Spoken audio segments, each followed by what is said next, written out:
ይሄው እንግዲህ ውዶቼ እንደምታዩ እንግዲህ ዛሬ የሚያስፈልገን ለፀጉራችን ከመታጠባችን በፊት መጠቀም ትችላላችሁ። ብዙ ጊዜ ግን ከመታጠባችሁ በኋላ ይሄን ውህድ አድርጋችሁ ብትጎነጉኑት ፀጉራችሁ ያለ ማቆም ነው የሚያድገው። ሶ ምንድነው የምናደርገው? ከዚህ 2 ማንኪያ ኦኬ፣ እዚህ ላይ መጥበሻ ጥጃ ያለው እንደምታዩት መጥበሻ ጥጃ ያለው 2 ማንኪያ አረግበታለሁ።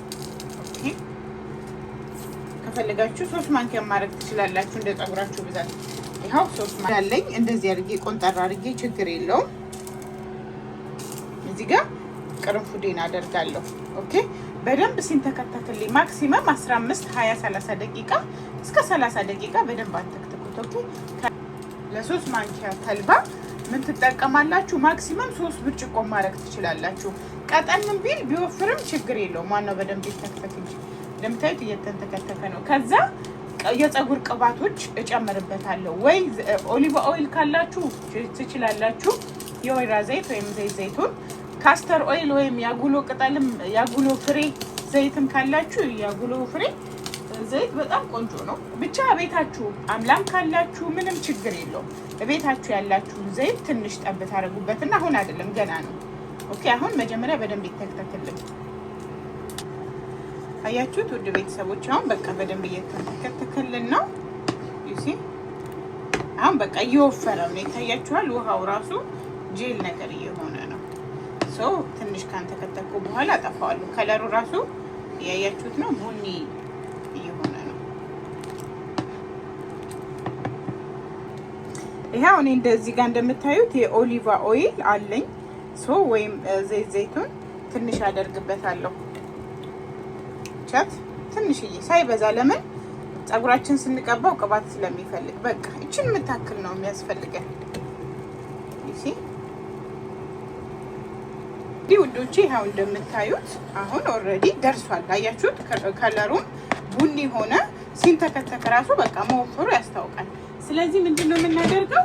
እዚህ ጋር ማጥለያ ያለው ሳህን አዘጋጅቻለሁ።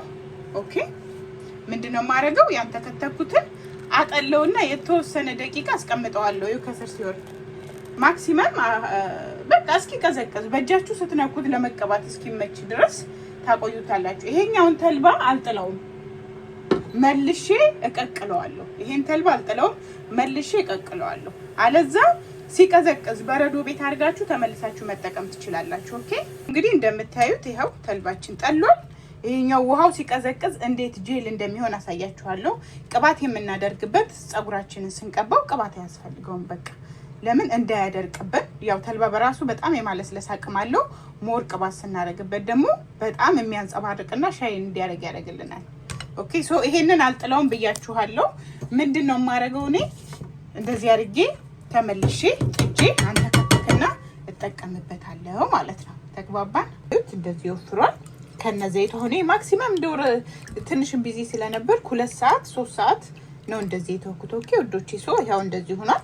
አሁን ፀጉራችሁን እየቀባችሁ መጀመሪያ ፀጉራችሁን ሁሉ ጊዜ ምን ጊዜም እንደምነግራችሁ ፀጉራችሁን እንደዚህ አይነት የቅርንፉድ ውሃ አዘጋጅታችሁ መጀመሪያ ደረቅ ፀጉር ላይ ምንም ነገር አትቀቡ። ኢቭን ቅባት ከመቀባታችሁ በፊት ይሄንን የቅርንፉድ ውሃ እንዴት እንደሚሰራ አሳይቻችኋለሁ። ቪዲዮም ሰርቼላችኋለሁ። ተመልሳችሁ እዚሁ ፔጅ ላይ ተመልሳችሁ ማግኘት ትችላላችሁ። የቅርንፉድ ውሃ አሰራር የሚለውን ማለት ነው። ይሄንን ፀጉራችሁን ካራሳችሁ በኋላ ከዚህ ትንሽዬ እያደረጋችሁ ፀጉራችሁን እየቀባችሁ ትጎነጉኑታላችሁ። ከፈለጋችሁም ተቀብታችሁ ትታጠቡታላችሁ። ግን እኔ ፀጉሬን ለመጎንጎን ነው የምጠቀመው። ይሄንን እየቀባው ፀጉሬን ለ5ም ለ6ም ጎነጎነውና ከዛ ፋሽንም ስታይልን ብትሰሩት በጣም አሪፍ ነው የሚሆነው ማለት ነው። እቺን የምታክልዬ ትንሽዬ አማውንት በቂ ነው። ሶ እንደዛ አድርጋችሁ ተጠቀሙ። አስቀምጥላችኋለሁ ቪዲዮ እንዴት እንደምጎነጉነው ማለት ነው።